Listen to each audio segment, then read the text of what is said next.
하나님의 말씀 사무엘상 8장 1절에서 9절 말씀입니다. 사무엘상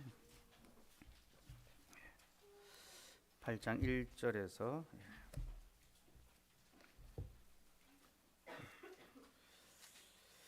9절 말씀입니다. 하나님께서 말씀하십니다. 하나님의 말씀을 들으십시오. 사무엘이 늙음에 그의 아들들을 이스라엘 사사로 삼으니 장자의 이름은 요엘이요 차자의 이름은 아비아라. 그들이 브엘세바에서 사사가 되니라. 그의 아들들이 자기 아버지의 행위를 따르지 아니하고 이익을 따라 뇌물을 받고 판결을 굽게 하니라. 이스라엘 모든 장로가 모여 라마에 있는 사무엘에게 나아가서 그에게 이르되 보소서, 당신은 늙고 당신의 아들들은 당신의 행위를 따르지 아니하니 모든 나라와 같이 우리에게 왕을 세워 우리를 다스리게 하소서 한지라. 우리에게 왕을 주어 우리를 다스리게 하라 했을 때에 사무엘이 그것을 기뻐하지 아니하여 여호와께 기도하며 여호와께서 사무엘에게 이르시되 백성이 내게 한 말을 다 들으라. 이는 그들이 너를 버림이 아니요 나를 버려 자기들의 왕이 되지 못하게 함이니라. 내가 그들을 애굽에서 인도하여 낸 날부터 오늘까지 그들이 모든 행사로 나를 버리고 다른 신들을 섬긴 같이 내게도 그리 하는도다. 그러므로 그들의 말을 듣되 너는 그들에게 엄히 경고하고 그들을 다스릴 왕의 제도를 가르치라. 9장 15절 17절 말씀도 보겠습니다. 9장 15절에서 17절입니다. 사울이 오기 전날에 여호와께서 사무엘에게 알게 하여 이르시되 내일 이맘때에 내가 베냐민 땅에서 한 사람을 내게로 보내리니 너는 그에게 기름을 부어 내 백성 이스라엘의 지도자로 삼으라. 그가 내 백성을 블레셋 사람들의 손에서 구원하리라. 내 백성의 부르짖음이 내게 상달되었으므로 내가 그들을 돌보아노라 하셨더니 사무엘이 사울을 볼 때에 여호와께서 그에게 이르시되 보라, 이는 내가 내게 말한 사람이니 이가 내 백성을 다스리라 하시니라. 아멘. 하나님, 오늘도 우리에게 주의 말씀을 들려주셔서 감사합니다. 이제 이 말씀을 통하여 왕의 다스림을 받는 교회에 관한 말씀을 듣게 하시고 그 말씀 들을 때 우리 모두가 왕의 다스림을 받는 교회가 되게 하여 주옵소서. 예수님 이름으로 기도드리옵나이다. 아멘. 지난 주일에 직분의 타락과 교회의 위기에 관한 말씀을 나누었습니다. 직분이 타락하면 예배가 타락하고 예배가 타락하면 성도들의 삶이 타락한다 하였습니다. 그래서 하나님께서는 자신의 교회에 직분자를 세우시고 그들로 사람을 두려워하지 아니하고 오직 하나님의 말씀을 두려워함으로 하나님의 교회를 거룩하게 지키게 하셨습니다. 이것이 하나님이 세우신 직분자가 감당해야 될 사명입니다. 저는 오늘도 이와 관련된 말씀을 여러분과 나누려고 합니다. 오늘 설교 제목은 왕의 다스림을 받는 교회이며 설교 대지는 첫째, 우리에게는 왕이 필요합니다. 둘째, 우리에게는 하나님이 택하신 왕이 필요합니다. 이 두 가지를 살펴보려 합니다. 첫째, 우리에게는 왕이 필요합니다. 여러분 본문 말씀 8장 1절 말씀 같이 한번 읽으면 좋겠습니다. 8장 1절 시작. 사무엘이 늙음에 그의 아들들을 이스라엘 사사로 삼으니. 자, 사무엘이 늙음으로 그의 아들들을 이스라엘의 사사로 삼았다라는 내용이 나옵니다. 여기서 사무엘이 늙었다라는 것은 그가 단순히 생물학적인 나이가 많아졌다라는 것을 가리키는 것이 아닙니다. 이 말은 지금 사무엘이 노쇠에 가는 시점에 이르렀고 그리고 그렇기 때문에 이제 새로운 직분의 시대, 새로운 직분자가 필요하다라는 것을 암시하는 그런 말입니다. 그 필요는 3절에서 더 분명하게 나타납니다. 우리 3절도 같이 한번 읽을까요? 시작. 그의 아들들이 자기 아버지의 행위를 따르지 아니하고 이익을 따라 뇌물을 받고 판결을 굽게 하니라. 3절에 보니까 사무엘의 아들들이 이스라엘의 사사가 되었는데 이들은 자기 아버지 행위를 따르지 아니하고 이익을 따랐으며 뇌물을 받고 판결을 굽게 했습니다. 사무엘은 늙어가고 있고 새로운 직분자의 시대가 필요한데 사무엘의 아들들은 아버지의 행위를 따르지 아니하고 자기의 이익을 따라 행하였습니다. 그래서 또 다른 직분자, 새로운 직분의 시대가 필요하다는 것을 오늘 본문은 우리에게 보여주고 있습니다. 특별히 사무엘의 아들들이 아버지의 행위를 따르지 아니하였다. 이 말은요, 그들이 아버지의 길을 걷지 아니하였다. 그런 뜻입니다. 원어적으로 그들이 아버지의 길을 걷지 아니하였다.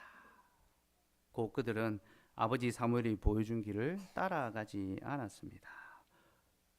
여러분, 그들의 아버지가 보여준 길이 무엇입니까? 하나님을 경외하는 길이죠. 사무엘은 평생 하나님을 경외하며 주의 말씀을 준행하는 길을 걸었습니다. 그는 자기 아들들에게 그 길을 보여주었지만 그의 아들들은 아버지의 길을 가기를 싫어했습니다. 그리고 그들은 자신들의 길, 곧 아들들의 길을 가기를 원했습니다. 그 길이 무엇입니까? 자신의 이익을 구하는 길입니다.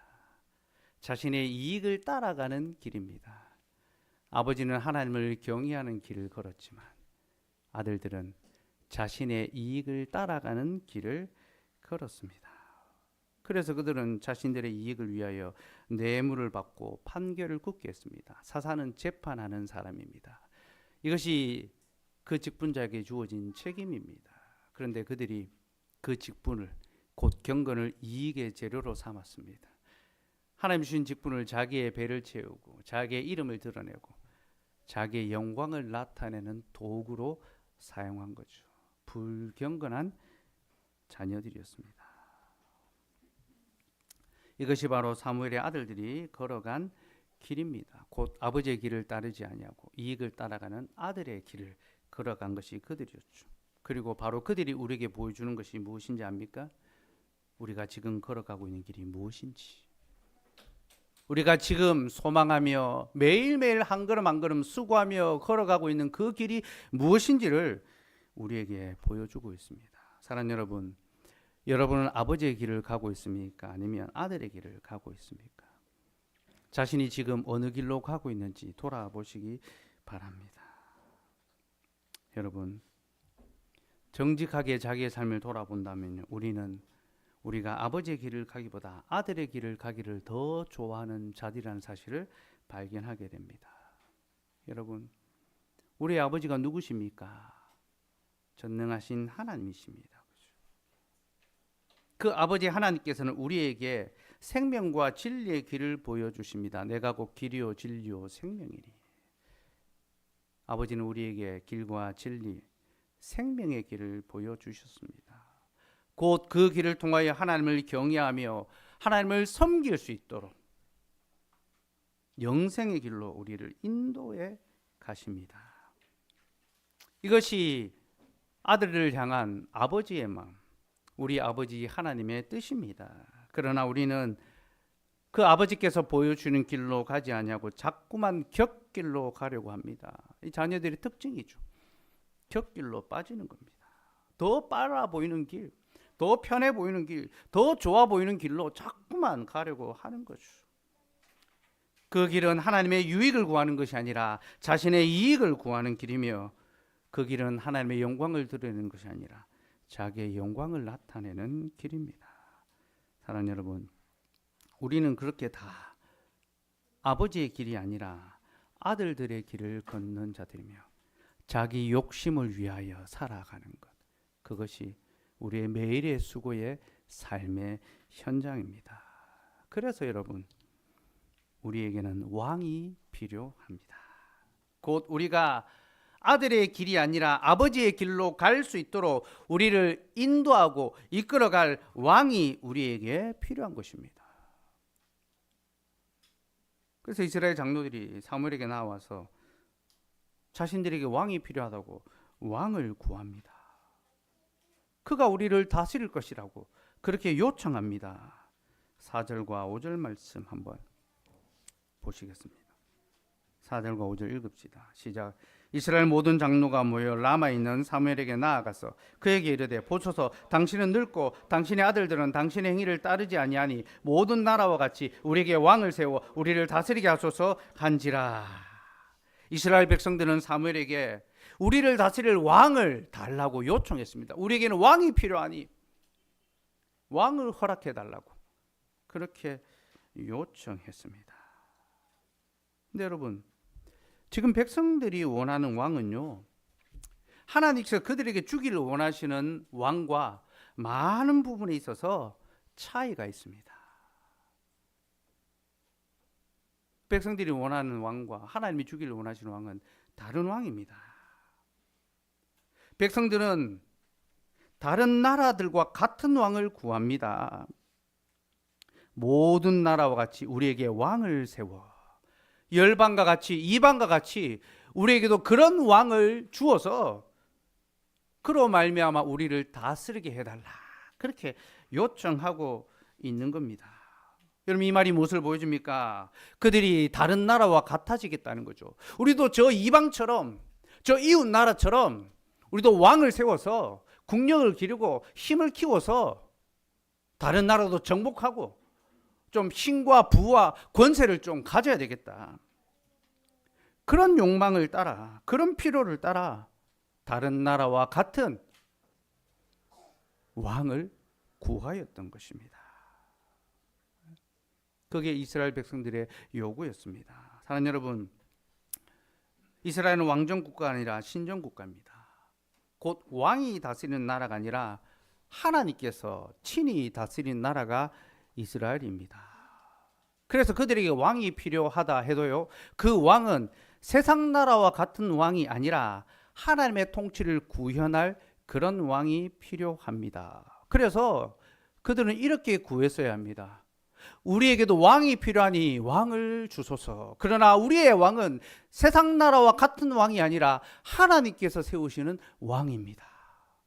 이렇게 구했어야 합니다. 그러나 그들은 정반대로 구했죠. 우리에게 왕이 필요하니 왕을 세우소서. 그 왕은 저 이웃 나라, 세상 나라와 똑같은 그런 왕입니다. 곧 그들은 신정 국가를 포기하고 왕정 국가가 되겠다고 선언하고 있는 것입니다. 우리는 하나님의 통치가 아니라 사람의 통치를 받겠다. 우리는 말씀의 통치가 아니라 세상의 통치를 받겠다. 이스라엘 백성들이 바로 그것을 구하였습니다. 하나님은 그들의 의도를 정확히 다 아셨습니다. 그래서 그들의 요구를 싫어하시고 또 책망하십니다. 7절에서 9절 말씀, 7절에서 9절 읽읍시다. 시작. 여호와께서 사무엘에게 이르시되 백성이 내게 한 말을 다 들으라. 이는 그들이 너를 버림이 아니요 나를 버려 자기들의 왕이 되지 못하게 하려 함이니라. 내가 그들을 애굽에서 인도하여 낸 날부터 오늘까지 그들이 모든 행사로 나를 버리고 다른 신들을 섬긴 같이 내게도 그리하는도다. 그러므로 그들의 말을 듣되 너는 그들에게 엄히 경고하고 그들을 다스릴 왕의 제도를 가르치라. 하나님께서는 이스라엘 백성들을 친히 다스리는 신정국가로 세우셨습니다. 이것이 그들을 세상 나라에서 구원해내신 목적입니다. 만약에 신정국가가 되지 않으려면 애굽에서 그들을 건질 필요가 없습니다. 그러나 하나님은 세상 나라와는 다른 나라를 세우기 위해서 세상 나라에서 그들을 불러내어서 자신의 나라로 인도해 주시고 세상 나라의 왕의 압제가 아니라 하나님의 통치를 받게 하신 겁니다. 이것이 이스라엘을 향한 하나님의 뜻이었는데 그들은 애굽에서 나온 날로부터 모든 행사로 하나님을 버리고 다른 신들을 섬기듯이 하나님께도 그리했습니다. 곧 세상 사람들이 자기의 신을 섬기는 것처럼 하나님을 섬겼던 거죠. 그래서 하나님께서 그들에게 엄히 책망하고 경고하십니다. 사무엘을 통하여 그들이 원하는 왕의 제도가 무엇인지를 분명하게 가르쳐 주십니다. 그 내용이 10절부터 18절까지 나오는데요. 핵심은 너희가 세상 나라의 왕을 구하니 내가 너에게 그런 왕을 줄 것인데 그 왕은 너희 위에 군림하고 압제하며 너희를 종처럼 부릴 것이며 너희의 것을 빼앗아 갈 것이다. 그렇게 경고하셨습니다. 하나님 이것을 통하여 세상의 왕이 무엇을 위하여 존재하는지를 보여주셨습니다. 곧 세상의 왕은 백성들을 위하여 존재하는 자가 아닙니다. 그들은 자신의 이익을 위하여 존재하는 자들이며 바로 자신의 이익을 위해서 백성들을 압제하고 강탈하고 고통스럽게 괴롭게 하는 자가 세상 나라의 왕들입니다. 여러분, 이것이 세상의 권세, 세상의 권력이 보여주는 그 어두운 실체입니다. 정말로 백성을 원하는 왕이 어디에 있습니까? 자기를 위하고 자기의 유익을 구하고 자기의 유익을 위하여 백성들을 압제하는 것이 바로 세상 나라의 왕들의 실체입니다. 하나님은 바로 그런 세상 나라의 왕의 실체를 보여주시고 자신이 세우시는 왕, 곧 하나님이 원하시는 왕은 그들과는 다르다는 것을 가르쳐 주십니다. 여러분, 하나님이 세우시는 왕은요, 백성들에게 하나님의 통치를 실행하기 위하여 세워진 왕입니다. 그 백성들을 위하여 하나님께서 주신 존재가 바로 왕이며, 그는 왕이지만 자신의 마음대로 하지 못하고 하나님의 분부하신 것, 하나님의 통치를 대리로 수행해야 됩니다. 일종의 분봉왕이라고 할 수 있는데요, 가장 크신 왕 하나님께서 인간 왕을 세워서 그에게 자신의 나라를 다스리게 하시고 그를 통하여 자신의 통치를 백성들에게 드러내는 바로 그 통로, 그 도구, 그 막대기가 바로 하나님이 세우시는 왕이라는 겁니다. 그래서 그 왕은 백성들을 압제하고 군림하고 포탈하는 것이 아니라 백성들을 섬기며 돌아보되, 특별히 백성들이 하나님을 향하여 범죄하지 않도록 지키고 그들이 말씀을 지킴으로 거룩한 삶을 살아갈 수 있도록 지도하는 것, 이것이 바로 하나님이 세우신 왕의 직무입니다. 그래서 여러분, 우리에게는 왕이 필요하되 하나님이 택하신 왕이 필요합니다. 두 번째 대지를 봅시다. 우리에게는 하나님이 택하신 왕이 필요합니다. 사무엘상 9장 15절에서 17절 말씀.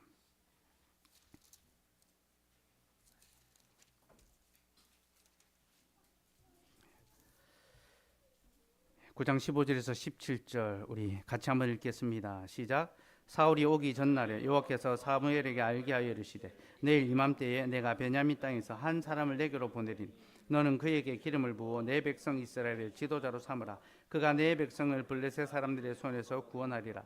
내 백성의 부르짖음이 내게 상달되었으므로 내가 그들을 돌보노라 하셨더니, 사무엘이 사울을 볼 때 여호와께서 그에게 이르시되, 보라, 이는 내가 내게 말한 사람이니 이가 내 백성을 다스리라 하시니라. 하나님께서는 사울을 이스라엘의 첫 번째 왕으로 주셨습니다. 그리고 그를 사무엘에게 인도해 드리시고 그에게 기름을 부어 왕이 되게 하셨습니다. 특별히 17절에 보니까 사무엘이 사울을 볼 때에 여호와께서 그에게 이르시되, 보라, 이는 내가 내게 말한 사람이니 이가 내 백성을 다스리라 하시니라. 하나님께서 사울을 통하여 자기 백성을 다스릴 것이다, 그렇게 약속해 주셨습니다. 근데 여러분, 이 17절에 나오는 백성들을 다스린다라고 할 때 이 다스린다는 말은 사실 정확한 번역이 아닙니다. 다스린다라는 동사는 히브리어로 아차르인데요, 제지하다, 억제하다, 막아서 못하게 하다, 그런 뜻입니다.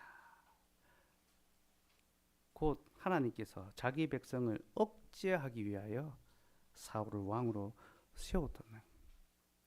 여러분, 이 단어는요, 성경의 여러 곳에서 하나님께서 자기 백성들의 죄를 억제하기 위하여 어떤 행동을 취하시는 것으로 묘사됩니다.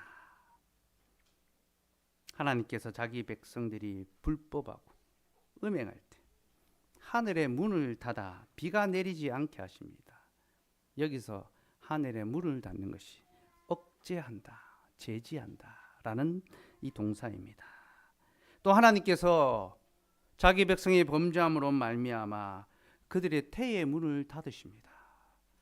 그 태의 문을 닫는다 할 때도, 잉태하지 못하게 하실 때도 이 단어가 쓰였습니다. 제지하다, 억제하다, 막아서 못하게 하다. 곧 하나님께서 자기 백성의 죄에 대하여 징계하실 때, 억제하실 때, 하나님의 통치의 행위에 그 수단으로, 방법으로 이 단어가 쓰이고 있습니다.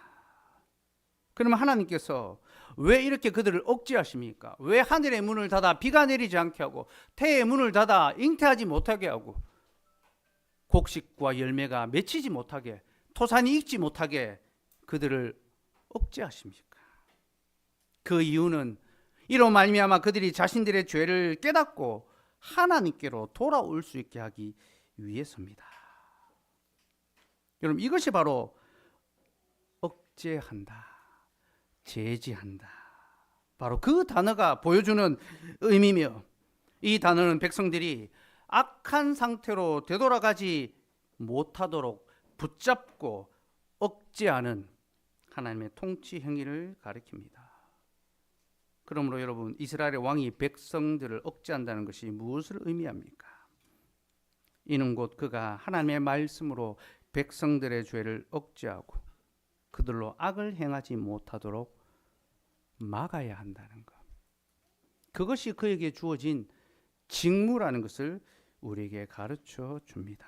사랑하는 여러분, 이스라엘의 통치자, 이스라엘 왕의 첫 번째 사명은 백성들을 다스리는 것이 아니라 백성들을 억제하는 것입니다. 곧 그는 통치자가 아니라 억제자입니다. 무엇을 억제합니까? 백성들의 죄를 억제합니다. 그리고 그들로 선을 행할 수 있도록 권면하고 권장합니다. 여러분, 이것이 바로 하나님이 택하신 왕이 해야 될, 세상 나라의 왕이 아니라 오직 하나님이 택하여 세우신 왕이 해야 될 사명이며, 하나님께서는 처음부터 왕을 통하여 이러한 일을 하기를 예고하셨습니다. 신명기 17장 14절에서 20절 말씀.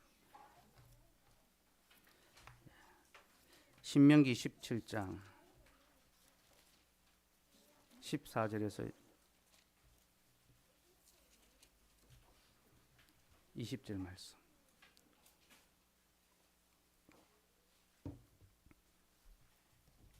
(14절에서 20절) 좀 길지만 우리 함께 읽도록 하겠습니다. 시작.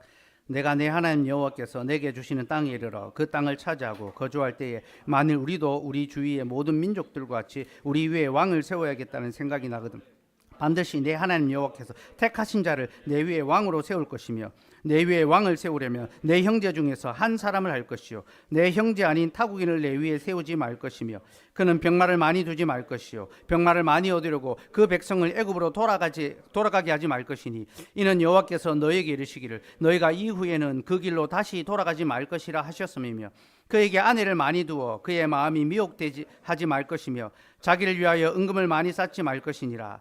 그가 왕위에 오르거든 이 율법서의 등사본을 레위 사람 제사장 앞에서 책에 기록하여 평생에 자기 옆에 두고 읽어 그의 하나님 여호와 경외하기를 배우며, 이 율법의 모든 말과 이 규례를 지켜 행할 것이라. 그리하면 그의 마음이 그의 형제 위에 교만하지 아니하고 이 명령에서 떠나 좌로나 우로나 치우치지 아니하리니, 이스라엘 중에서 그와 그의 자손이 왕위에 있는 날이 장구하리라. 아멘. 하나님께서는 이스라엘 백성들이 가나안 땅에 들어가기 전에 이미 그들에게 왕을 주실 것을 약속하셨습니다. 곧 그들이 우리도 다른 나라처럼 왕을 세워 주시옵소서라고 구할 것을 미리 내다보시고, 그때 내가 너에게 왕을 줄 것인데 그 왕은 세상 나라의 왕들과는 다르다. 곧 하나님의 나라의 왕의 제도를 가르쳐 주셨습니다. 그 왕은 자신을 위하여 병마를 많이 두어서도 안 되며, 아내를 여러 두어서 미혹되어서도 안 되며, 은금을 많이 두어서도 안 되며, 이로 말미암아 백성들을 다시 애굽으로 돌아가게 해서도 안 됩니다. 무슨 말입니까? 하나님의 나라의 왕은 세상의 왕들처럼 자기의 부와 권세와 자기의 이익을 위하여 살아서는 안 된다는 거죠. 만약 왕이 그렇게 산다면 백성들의 마음은 속히 세상으로 다시 되돌아가며 세상을 섬기며 세상의 종이 될 것입니다. 다시 애굽으로 돌아가서 세상에 굴복하고 세상에 복종하고 세상의 은금을 구하는 그런 삶을 살아가게 된다는 거죠.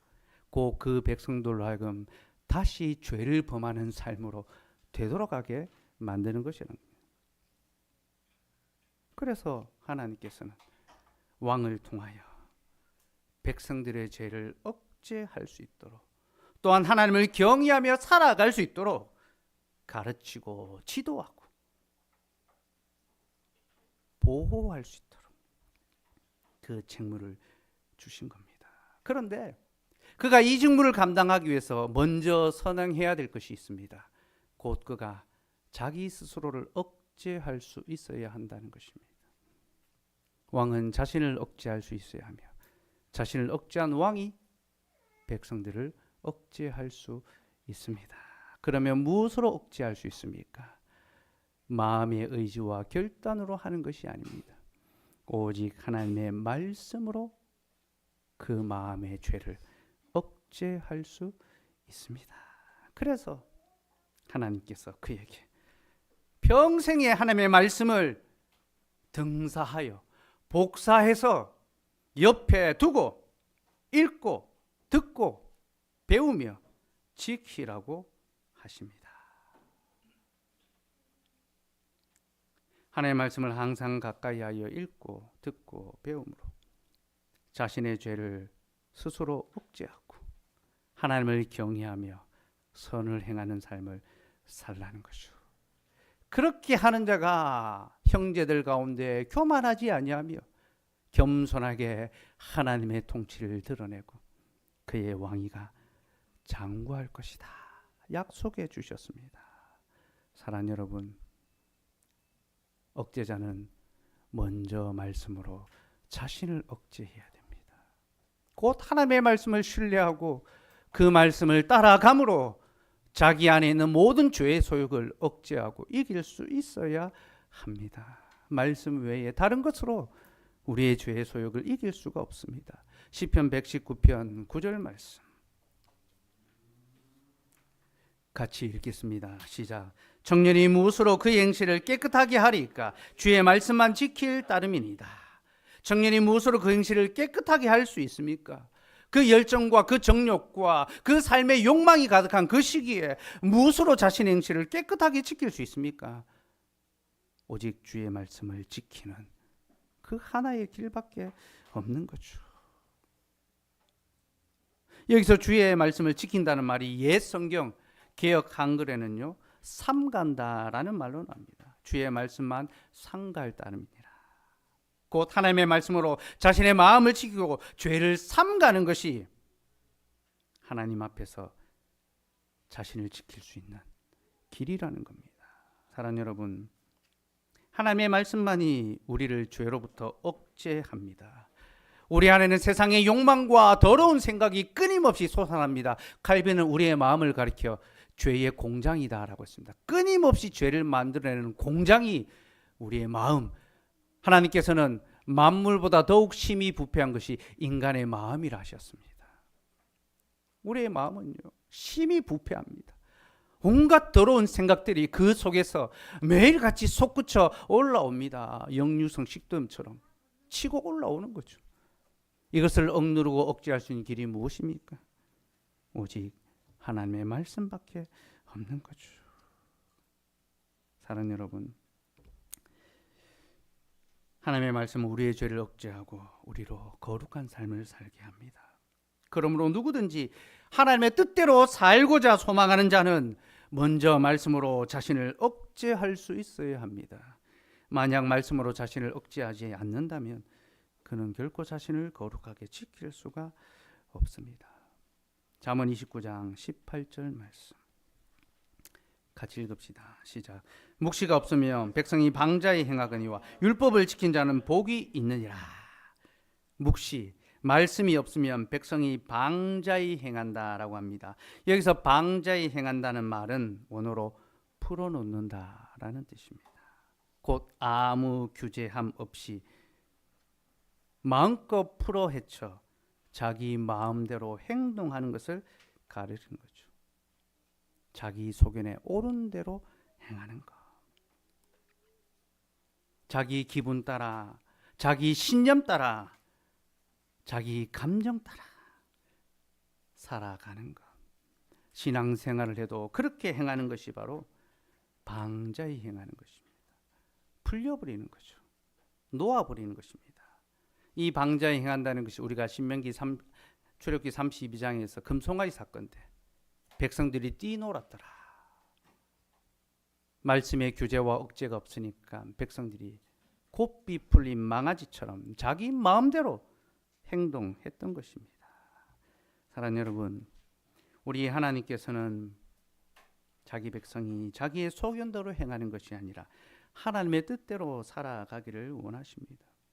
그래서 우리에게 말씀을 주시고 우리로 그 말씀의 규례 아래 우리의 죄를 억제하며 우리로 거룩한 삶을 살아갈 수 있도록 인도해 가십니다. 그러니 여러분, 말씀의 가르침을 받고 그 교훈 아래 복종합시다. 이것이 우리의 마음과 생각을 지킬 수 있는 하나님의 길입니다. 특별히 여러분, 하나님께서는 자신의 택하신 왕을 통하여 이 일을 실행하기를 기뻐하십니다. 하나님은 왕을 택하시고 그 왕에게 자신의 말씀을 항상 곁에 두고 읽고 듣고 배우게 하시고 그 말씀을 지킴을 통하여 자신의 백성을 다스리고 그들의 죄를 억제하며 그들의 삶을 선으로 거룩으로 이끌어 가십니다. 여러분, 이것이 바로 하나님이 택하여 세우신 왕의 직무입니다. 사울은 그 직무를 제대로 감당하지 못했습니다. 그런 말씀으로 백성들의 삶을 억제하는 것이 아니라 도리어 자기의 권력을 위하여 백성들의 삶을 억제했습니다. 곧 하나님의 말씀을 가지고 백성들이 선을 이룰 수 있도록 그들의 악을 억제하는 것이 아니라 자기의 권력을 지키기 위하여 도리어 백성들을 억제하고 억눌렀던 것입니다. 그래서 그는 하나님께로부터 버림을 받습니다. 이 부분에 대해서는요, 수요일에 더 나누도록 하겠습니다. 사울은 말씀으로 자신을 규제하지 않았으며 도리어 그는 백성들을 억압했습니다. 결국 그는 하나님께로부터 버림을 받았으며 하나님은 다른 왕, 곧 다윗을 택하여 이스라엘의 왕이 되게 하셨습니다. 그 다윗은 하나님의 마음에 합한 왕이었죠. 그는 내 마음에 합한 자라. 왜 그가 하나님의 마음에 합한 자였습니까? 그가 말씀을 늘 곁에 두고 그 말씀을 읽고 듣고 배우며 지키기 위하여 수고했기 때문이죠. 말씀을 향한 열심이 다윗의 삶의 중심에 놓여져 있었습니다. 주의 말씀이 그의 길의 등이요 그의 발의 빛이었습니다. 그래서 하나님께서는 그에게 그의 나라가 영원할 것을 약속해 주셨지요. 그러나 여러분, 우리는 다윗 역시 말씀으로 자신을 완전히 억제하지 못했다는 것을 알고 있습니다. 그의 생애를 봅시다. 그는 때로 정욕에 넘어지기도 했습니다. 때로 교만에 빠지기도 했습니다. 그래서 자신의 죄를 억제하지 못했고 또한 백성들의 죄를 억제하지도 못했습니다. 우리는 다윗 역시 완전한 왕이 아니었다는 것을 발견하게 됩니다. 그는 하나님의 마음에 합한 왕이었지만 그는 하나님이 원하신 완전한 왕은 아니었습니다. 이것이 모든 인간 직분자의 한계입니다. 누구도 하나님 앞에 완전한 직분자는 없습니다. 저도 마찬가지고 죄와 허물로 둘러싸여 있는 것이 바로 저의 실질입니다. 그래서 우리에게는 또 다른 왕, 곧 하나님이 택하신 완전한 왕이 필요합니다. 그 왕이 누굽니까? 바로 우리의 구주 예수 그리스도십니다. 그리스도는 만왕의 왕이신 하나님의 아들이시며, 그리스도는 온 땅의 주인이시며, 그리스도는 온 세상의 구주가 되십니다. 그는 우리의 진정한 왕이십니다. 그리고 그는 자신을 위하여 병사를 많이 두지 않으셨습니다. 그는 하늘에 12영도 넘는 군대를 호령할 수 있지만 그는 인간의 군대에 힘없이 잡히셨습니다. 그는 자기를 위하여 아내를 많이 두지 않으셨습니다. 그는 오직 하나의 아내 교회를 자신의 신부로 맞이하셨습니다. 그는 자신을 위하여 은금을 많이 쌓아두지 않으셨습니다. 은과 금이 다 자신의 것이었지만 그는 그것을 팔아 가난한 우리들에게 나누어 주셨습니다. 그는 하나님의 말씀을 항상 곁에 두고 읽고 듣고 배우셨으며 또 그것을 지켜 행하기를 힘쓰셨습니다. 우리 주님은 하나님의 모든 말씀을 순종하시고 실행하시고 성취하셨습니다. 또한 그는 그 말씀으로 자신을 억제하여 죄를 물리치셨습니다. 사단이 주님을 시험할 때 우리 주님은 말씀으로 그 죄를 억제하셨습니다. 자신의 정욕을 억제하고 먹는 것과 표적과 그 영광을 참고 견디며 오직 하나님의 말씀으로 그 모든 죄들을 억제하고 물리치셨습니다. 그리고 그는 우리에게 하나님을 경외하는 삶을 몸소 보여주셨습니다. 새벽 미명에 기도하셨고 늦은 밤까지 골몰하며 기도하셨고 생의 어느 한순간에도 하나님께 감사치 아니한 적이 없고 그는 십자가를 지러 가시는 그 순간에도 시편의 찬송을 부르며 하나님께 영광을 돌리셨습니다.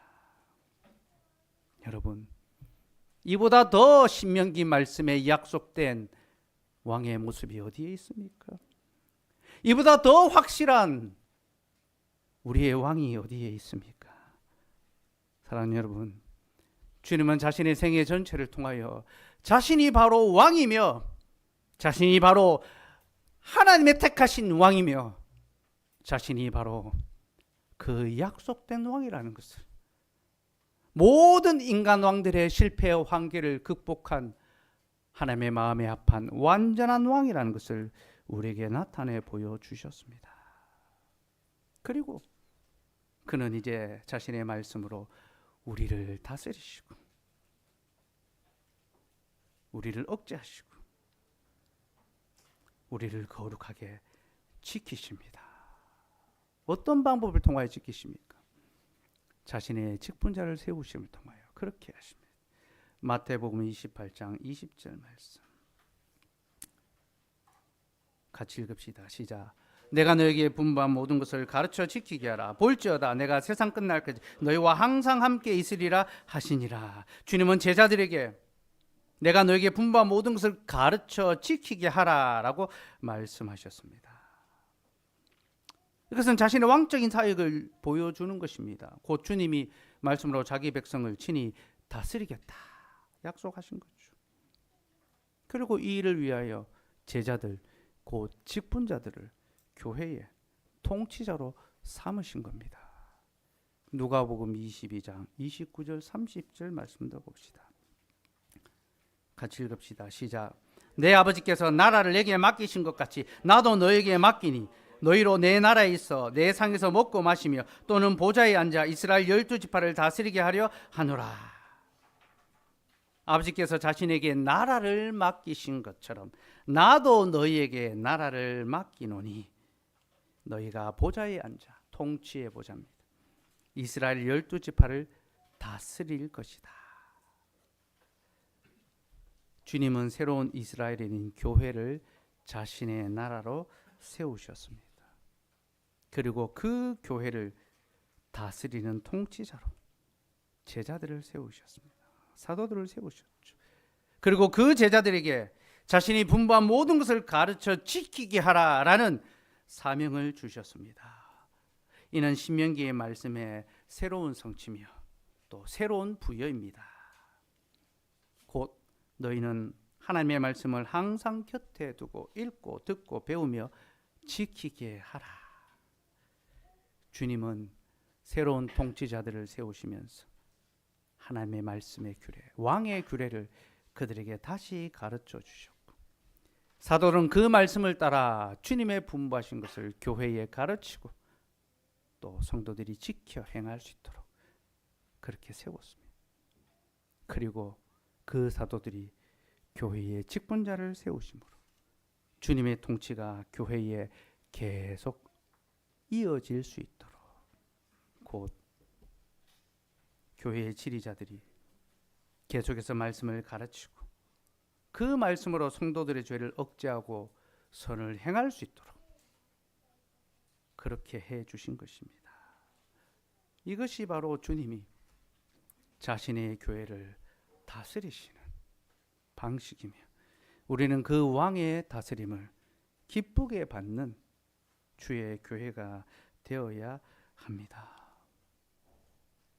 그리고 이 일을 위하여 부름받은 하나님의 직분자는 먼저 말씀으로 자신의 삶을 억제하고 거룩한 삶을 살아가기에 힘써야 하고, 그리고 그 후에 성도들이 말씀으로 자신을 억제하며 거룩하게 살아갈 수 있도록 지도할 수 있어야 합니다.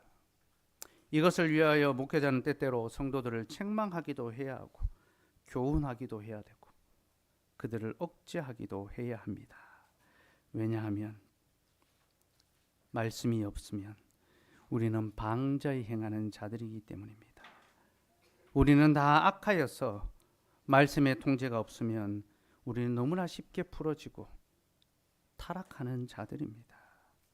그게 우리가 지금껏 살아온 삶의 이력들입니다. 우리는 그런 삶을 살았습니다. 그래서 직분자는 성도들이 하나님의 말씀의 규제 아래 자기의 죄를 억제하고 거룩한 삶을 살아갈 수 있도록 부단히 가르치고 씨름하고 땀 흘려야 합니다.